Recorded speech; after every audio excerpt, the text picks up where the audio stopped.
Merhaba arkadaşlar. Bugün evlerimizi, balkonlarımızı, bahçelerimizi süsleyen, güzel kokusuyla huzur veren fesleğen bitkisinin tohumunu ekiyorum. Geçen yıl büyüttüğüm fesleğenin tohumlarından, ucundaki çiçeklerden daha doğrusu bir tutam kopararak böyle peçetenin üzerinde kuruttum. Sonra elimle ufaladığımda bakın şöyle minik minik siyah tohumları var. Bunları bu şekilde elde ettim. Şimdi bu tohumları böyle bu küçük saksıma ekeceğim. Saksımdaki toprağım hazır bitki toprağı. Havalar soğuk olduğu için şu anda saksıyı içeride tutacağım için böyle hazır bir toprak tercih ettim. Eğer sizler balkonda, bahçede yetiştirecekseniz özel bir toprak olmasına gerek yok. Ham toprakta dahi bu tohumları yetiştirerek fesleğen bitkisinin fidelerini elde edebilirsiniz.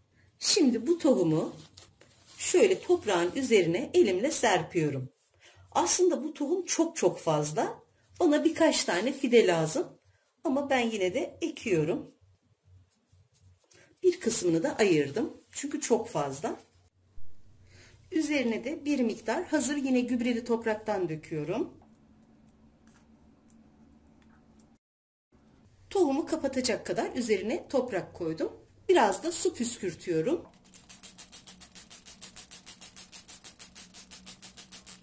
Evimin güneş gören penceresinin önüne koyuyorum. Toprağı kuru tutmadan her gün ya da gün aşırı üzerine su püskürterek tohumlar yeşerinceye kadar bu şekilde sulayacağım. Bütün işlem bu. Artık tohumların yeşermesini bekliyorum. Fesleğen tohumlarını ekeli tam 4 gün oldu. 24 Mart'ta ekmiştim. Bugün 28 Mart ve bu 4 günlük süre içinde bütün fesleğen tohumları yeşerdi. Bu şekilde. Yalnız çok sık olmuş. Birazcık büyüyünce seyrelteceğim bunları. Bu şekilde büyümelerini takip ediyorum. Fesleğenler çok sık olduğu için biraz aldım. Yine de çok sık. Biraz daha ayıklayacağım şimdi. Şu şekilde çok büyümeden gelişi güzel içinden biraz alıyorum.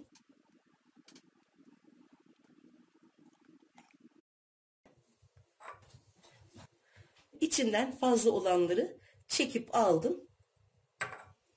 Bunlar bile aslında çok. Bu şekilde seyrelttim. Büyümelerini takip ediyorum. Fesleğen fidelerim artık bayağı büyüdü. Bu şekilde bu minik halleriyle de saksılara ekilebilir. Henüz saksılarım hazır değil. Hazır olduğunda o ekim aşamasını da çekip sizlerle paylaşmak istiyorum.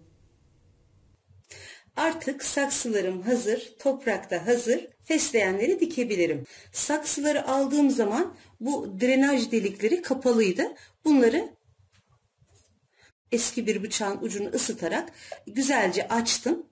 Buna dikkat etmek gerekiyor çünkü genelde kapalı olabiliyorlar. Bunlar iç mekanda tutacağım fesleğenler olacağı için tamamen çiçek toprağıyla doldurdum. Şunu boş bıraktım şu şekilde.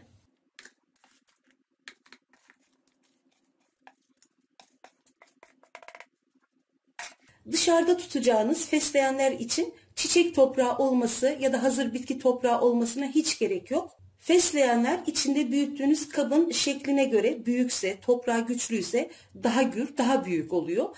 Kabı küçükse daha küçük oluyor. Yani tamamen toprağın gücüne, saksının büyüklüğüne göre şekil alıyor. Fesleğen fidelerini rahat çıkarabilmek için önden suladım. Şöyle bir kaşık yardımıyla köklerini söküyorum. Fesleğenin şu 2 yaprağı dışında şu 4 yaprağı çıktığı zaman rahatlıkla ekebiliriz. Yani toprağa tutunup kendini kurtarabilir. Şöyle parmağımla hafif bir çukur açıp içine yerleştiriyorum. Bu toprak şu anda bunun için yeterli. Azaldıkça üzerine toprak takviyesi yapacağım.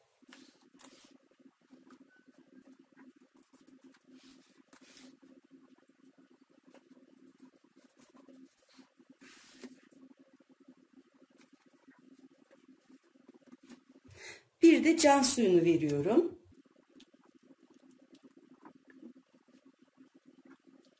Bütün işlem bu kadar.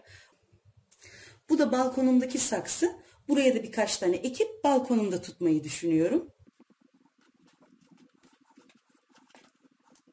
Bu saksıdaki toprakta hem bahçe toprağı var hem de hazır bitki toprağı.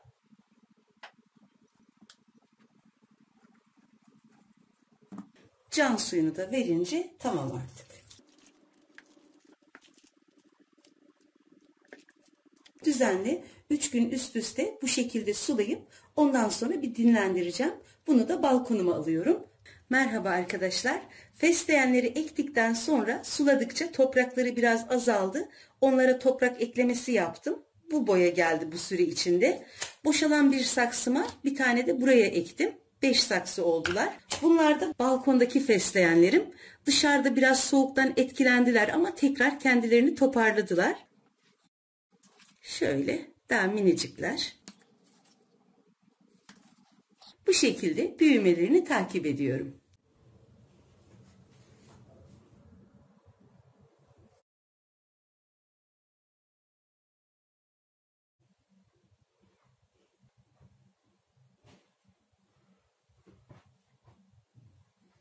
Bu da balkonumdaki fesleğen. Bu ikisi soğuktan biraz sarsılmıştı ama onlar da toparladı. Bu şekilde büyümeye devam ediyorlar.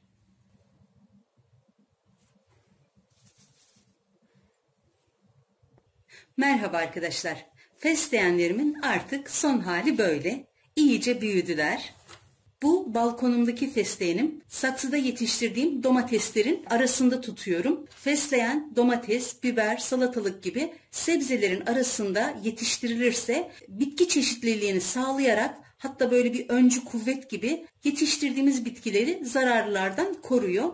Ben de domates saksılarının içine değil de böyle yanına fesleğeni koyuyorum. Çünkü domates saksısının içinde o saksıdaki toprağın gücünü alacağı için domatesin gelişimine olumsuz etkisi olabileceği için domates saksısının içine değil de böyle saksının yanına ayrı bir saksıda fesleğenleri yetiştirerek koydum. Bu balkonumdaki fesleğenim. Bunlar da salonda yetiştirdiğim fesleğenler. Fesleğenleri ister içeride yani salonda, isterseniz bahçenizde, kapınızın önünde, balkonunuzda, terasınızda rahatlıkla yetiştirebilirsiniz. Böyle esintili havayı, güneşi, suyu çok seviyor. Fazla su verdiğimiz zaman kökleri çürüyebilir. Az az ve sık sık sulamak gerekir.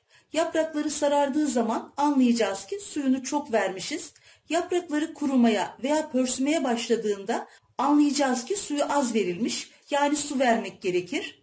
Çok uzun ömürlü bir bitki değil. Böyle 20-25 santim boyuna gelince çiçek vermeye başlıyor. O zaman budamamız gerekiyor. Yoksa boyuna doğru uzar ve tohum vermeye başlar. Salonunuzda oda kokusu olarak kullanabilirsiniz. Masanızın üzerinde, sehpanızın üzerinde yetiştirerek şöyle arada dokunup o kokusunun bütün salona ya da odaya yayılmasını sağlayabilirsiniz. Bu bitki daha çok süs bitkisi ve güzel kokusundan dolayı yetiştiriliyor. Yemeklerde, soslarda kullandığım fesleğen bu fesleğen değil. Bu fesleğen kokusu böyle dokunduğumuzda çok hoş geliyor ama yemeğe konduğunda çok ağır, çok baskın bir kokusu var. Hani kullanılabilir belki ama hani kendim fazla yakıştıramadım. Çok ağır geldi kokusu. Yemeklerde, soslarda kullandığım, özellikle makarna soslarında, domates soslarında kullandığım fesleğen, tatlı fesleğen, İtalyan fesleğeni ya da yeşil reyhan dediğimiz bu fesleğen.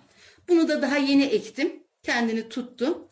Bu fesleğenimi görüyorsunuz. Tamamen çiçeğe geldi. Fesleğen böyle çiçek vermeye başlayınca bu çiçeklerini hiç korkmadan böyle üzerinden şöyle alıyoruz. Böyle yaptığımız zaman daha çok filiz veriyor ve yuvarlak bir form alıyor. Zaten diğer bir adı da top fesleğen bunun. Şu şekilde. Daha çok böyle üstten kesiyoruz. Böyle almazsak bu uzayıp tohum verip gidecek. Bu şekilde budamasını yaparak fesleğenimize yuvarlak bir form aldırıyoruz. Şu şekilde. Diğer fesleğenlerim de böyle çiçek vermeye başlayınca onları da bu şekilde budayacağım. Sonbahara doğru dilerseniz çiçeklerinden tohum elde ederek tohumlarını tekrar yetiştirebilirsiniz. Ev ortamında kışın da yetişebilir. İlkbaharda ekip yazın açık havada da rahatlıkla yetiştirebilirsiniz.